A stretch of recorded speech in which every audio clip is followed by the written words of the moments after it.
It's not giving me the option. Heather, can you see the option to record? It's not giving me the option. Oh, there it is. It just showed up. So the reason we're going to be recording is so that we can link this up so that it can be shared with other individuals across the district. And we can hopefully make that valuable to other people who aren't able to be here.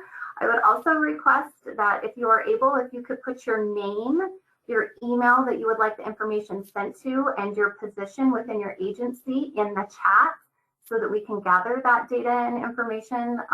The links for all of this are going to be quite large, so it will be nice to just be able to send you the location where they will be housed. And because I don't believe they're all going to be able to be sent by email. We would like to send you those jurisdictional risk assessments, and so that you all have access to them. So if we have the right information for you, that would be really appreciated. So if you could please do that in the chat, I would greatly appreciate it. So what we're presenting to you is the JRA, or the Jurisdictional Risk Assessment, that was completed in 2021. We are doing a group presentation with Public Health District 5, Public Health District 6, which also includes the Shoshone-Bannock tribes, and Public Health District 7. So it will entail all 3 of those, including the tribe. If you have any questions, please enter them in the chat, but I will also give time for questions as well. But don't hesitate to reach out. You can reach out to any of us at the health districts if you have questions regarding these, and I'll try to make it quick. It is a lot of information, so again, don't hesitate to reach out with questions at any point in time. Oh, work with me here. There we go. So the development of the JRA, it is a requirement in public health preparedness and as well as in the hospital preparedness program to complete one of these. They're relatively new. To my understanding, there have only been 2 of these completed. So it's kind of been trial and error. The function of them are to determine the risk of the health jurisdiction, strengthen the community partnerships, and coordinate with partners, share information throughout the community networks, and coordinate training and provide guidance to support the communities. So there is some valuable information and some real good partnerships that can be developed while they're working on these assessments. And they're kind of complicated on how they go about developing these. And the next slide is really valuable when you see how this one was developed. But this is a quick and dirty summary. So in March of 2019, they started collecting hazard data. And as you can imagine, in March of 2019, they didn't have the data from 2018 quite yet. So the time span that was used is 2007 to 2017. Well, we're in 2022, so sometimes it can seem like some of that data may be a little bit dated, but it does give you a large time frame to look at, so that can be very valuable. Everyone got together with that information once it was all put into maps. So there was a lot of mapping that's contained in the JRA, and everybody rated the information by hazard scenarios. All of that information was then put into risks. They were rated, the top 25, and then all that information was summarized, and that became the JRAs. So there were district JRAs, there was tribal JRAs if the tribes chose to have an individual JRA, and then all of it became a state JRA. So again, that was just a real quick and dirty description of how that all came to be. So this map I really like because it kind of describes to you the timeframes of when this occurred, and some pretty significant events, for lack of a better term, kind of disrupted the planning process for this. So you can see in March of 2019 throughout 2020, they were collecting that data.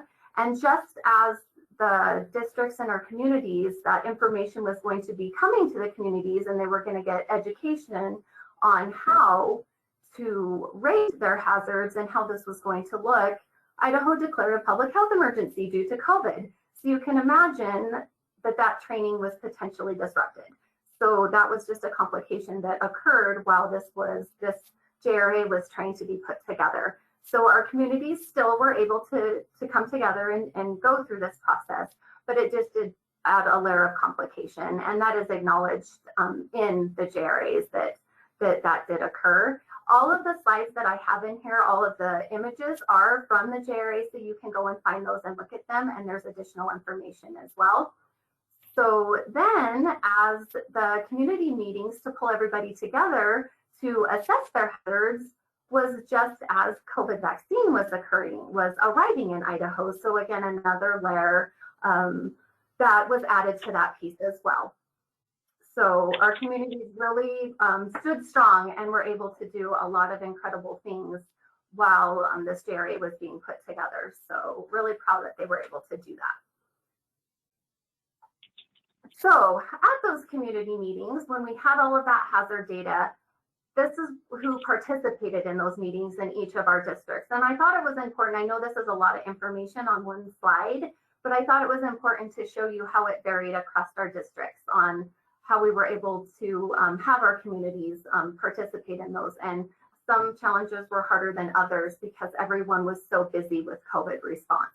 These lists are in your individual JRAs, so you can go and look at those and see a little deeper if you want to. So just so you're aware of that. And just so you're aware also on the state level, of 34 of the contacted agencies at the beginning, 31 of them originally agreed to participate. And when they did finally have the community meeting at the state level, only 18 were able to attend. So it was a layer of complication because of the COVID pandemic on being able to pull these together. Everything was also had to be held virtually. So that was difficult also. So what did we do in these meetings? What were we talking about? Well, we had hazard scenarios to identify our top hazards. So I'm not going to go through all these real specifically. There's a lot on these slides, but I wanted you to be able to see them. You can find all of this, the JRAs. The other NPR roommates. Somebody is not on mute. Could you please make sure you're all on mute?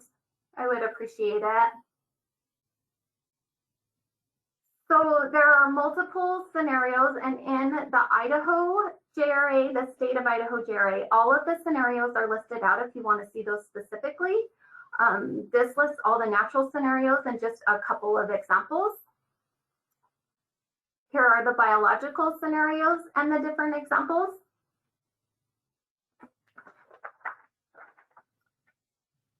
These are the chemical radiological hazard scenarios and some examples.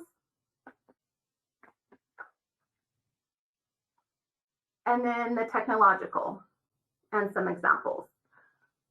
So what we did at those meetings is we scored those. And the probability and health hazard severity scoring, the impact scoring, and the resource asset scoring, all of this is listed in the Idaho JRA, exactly how you would have scored them. Your district scoring is in your district's JRA, so exactly how your community scored those would be located there. So I'm going to pause for just a minute and see if there are any questions before we move into the next little piece about what was done at the community meetings.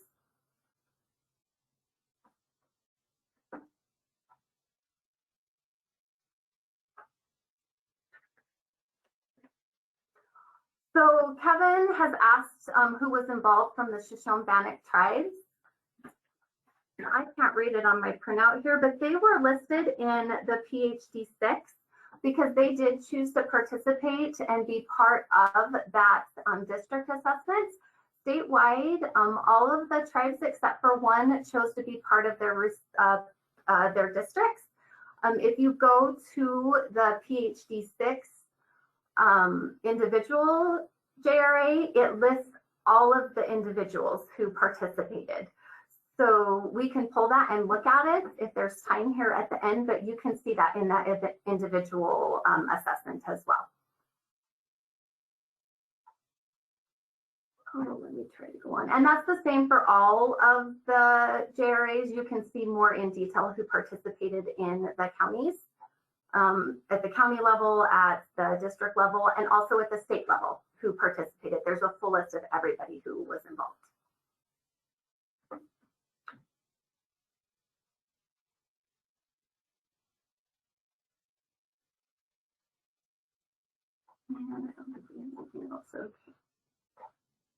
So also presented at those was all the hazard maps, and there's quite a few maps, and I've just included some examples of those. because there is quite a few, and not every district is going to have some of the maps because there just wasn't any data for that, and it may be just because you don't have a high level of that in your area. So there's population map data that is available. And so just across the bottom here, I've got examples. I did the total population. We know that we had new census data that came out, and so that's probably most likely what a lot of our individuals and our planning is going to be using. And as we return to some routine business, hopefully we'll have some 2020 census data and some population projections that will be updated in the near future that will be valuable to us. But this is what we have in our JRA. This is a list of all of the population data that you have by county for each individual district. So you can readily find that. Again, not every district is going to have every single map because you may not have a high enough population. And we know some of these are going to fluctuate, say infants and toddlers, 6 to 35 months. We know between 2017 and now, likely they're not going to be in that age group any longer. So some of these are going to fluctuate, and we know we've had a large population growth in Idaho. So we know some of that is going to change. So this is just an example so you can see it a little bit closer. This is Public Health District 5 and one of their population maps. This is PHD5 and the Shoshone-Bannock tribes, one of their population maps. And Public Health District 7, one of them, their population maps. So there's also geography hazard maps by county. These can be valuable too to just see where your locations of risk are at. There's quite a few of these. I believe almost everybody has every single one of these, so they can be valuable. Here's an example. I use wildfire because that's something we're all concerned about and looking at here in the not too distant future, if not now. And some of these do not have any data. So if you look here at Public Health District 5, they don't have anything for this county. I did try to verify if it was because there wasn't any data or it just wasn't readily available, and I wasn't able to clarify that. So here's for Public Health District 6 and Shoshone-Bannock tribes. For Public Health District 7. And then you have other geography maps. And there's quite a few of these that are available, but they typically are statewide maps. So they will be the same in all 3 of the districts. There's additional maps outside of just these ones that I'm showing you here. So for example, I'm showing you precipitation and very hot days, as well as observed and projected temperature. They also have some for cold days, severe weather, like severe snowstorms or extreme weather, things of that nature. And they are over an extended period. So you can see one here on the end goes to 1895. So this one here at the bottom, I believe, goes to 1900. So they cover a large time frame. So those can be interesting to look at. And then I believe the last of the geography maps are the drought maps. And those also cover the entire state. So you can look and see where the different counties are and kind of get an idea for your region. They cover from January 2007 to September 2017.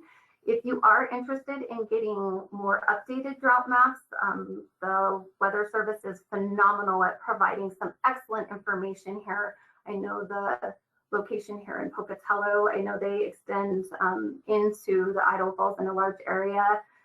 They are phenomenal for providing some really great information. They've been great to work with for us. If you want that contact information, we'd be happy to share it with you.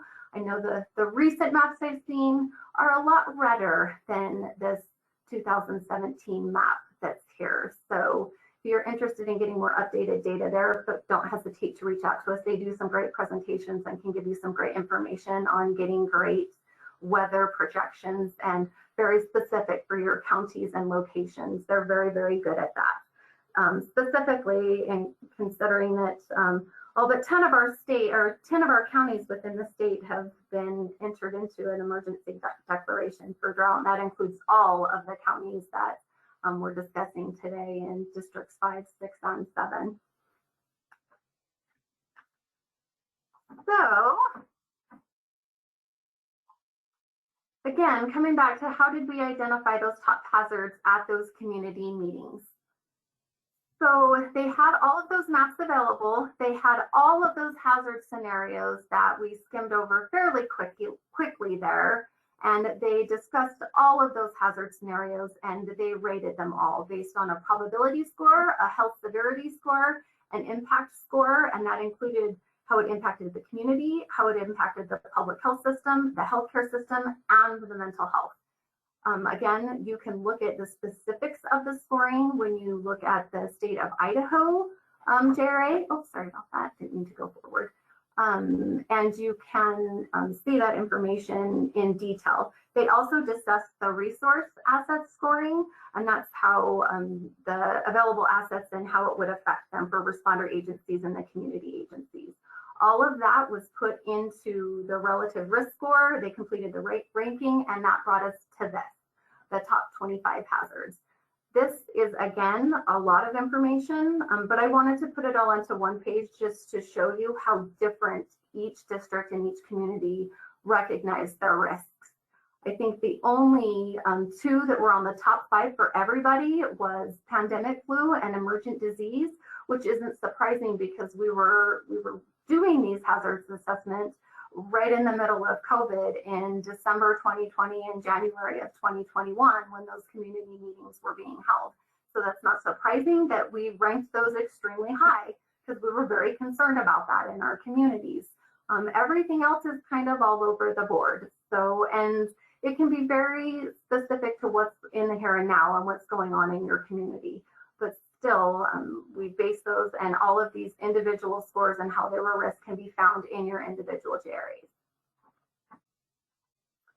So I've individualized these so you can see them a little bit closer based on your prospective area and where you're at. A lot of times we focus on the top 5, but due to the nature and the difficulties that were encountered because of COVID and having to do it virtually and how so many of our community members were busy with other activities due to COVID, the state has recognized that we may need to focus on some other things as well. So we can, in some instances, in our public health preparedness and our HPP focuses, look at anything on this top 25 list, but many times we look at the top 5 and consider those the highest risk to focus on for concerns within our communities. So this is Public Health District 5, and then Public Health District 6, and this is Shoshone-Bannock tribes. And then Public Health District 7. And then ways we can use the JRAs. So I talked a little bit about how public health preparedness looks at those, and each of the preparedness teams within the districts will be developing 5 playbooks that will be developed on a template that's developed by the state preparedness program. So they'll be standardized. And again, instead of focusing on just the top 5 within your district, we could pick any of the top 5 or any of the 25 risks within our jurisdiction.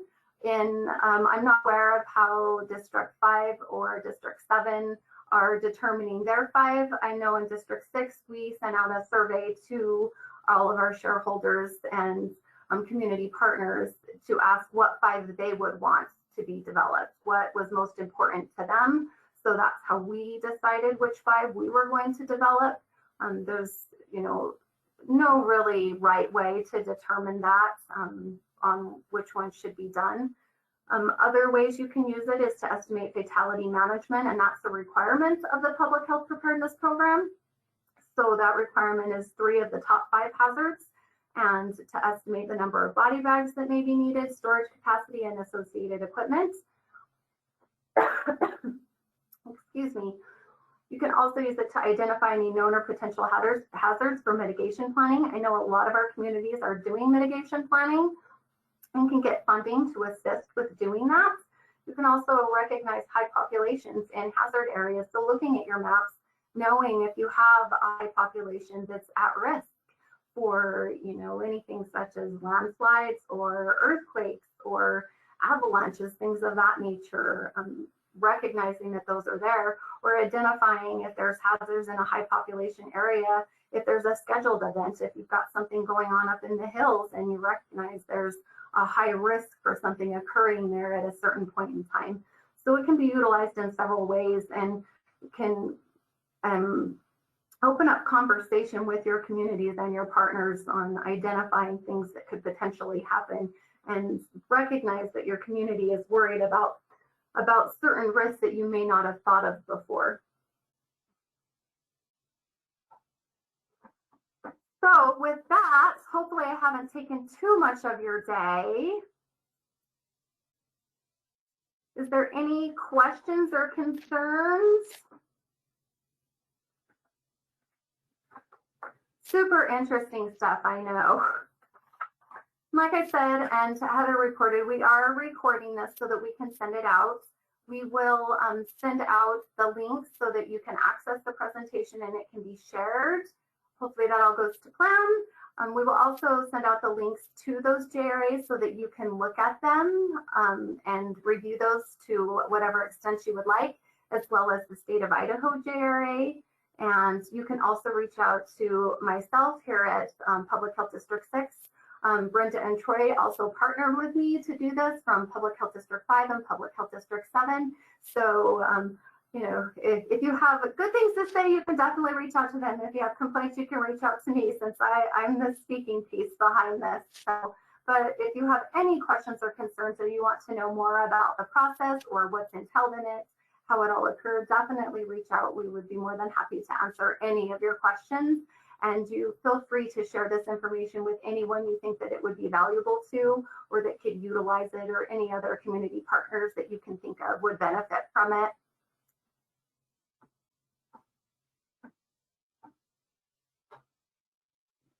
Okay, Heather, I think I'll pass it on to you if there's no questions.